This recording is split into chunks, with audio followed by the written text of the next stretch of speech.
Băsescu, nu? Mi-a dat osul democrat, mi-a dat osul democrat, butucos și raschetat la un preț exagerat, zilnic liberalizat. Numai bun de pus în ciorbă ca să nu zic altă vorbă. Ozi de la întreprinzători să-l roade de 10 ori. Cu lucru de calitate. Păcat că nu-l de generații să-l avem pisăturați. Ciorbile cu astfel de oase sunt chiar foarte delicioase, dar sunt bune la obeni cu dulei și pechinezi.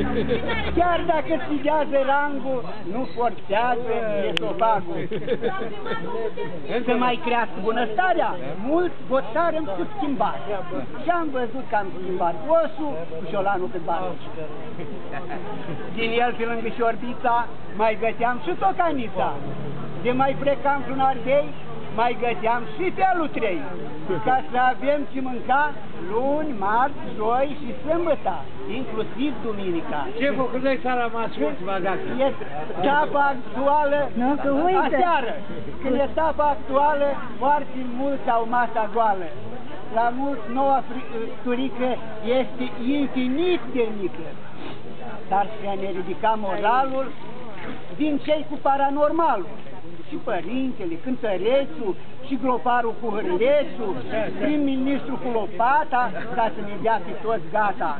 Cu tămâia panaceu ne scapă pe mulți de rău și cu pachetul de măsuri pentru slujbe și prescuți. Revenind mămăliga mare, am votat altă schimbare și am dat peste un nou mister de porumbui curajos. Delicioase gogosele nu mai au putut de ele.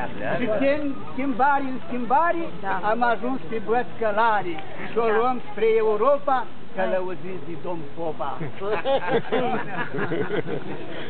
Popa Băsescu, nu?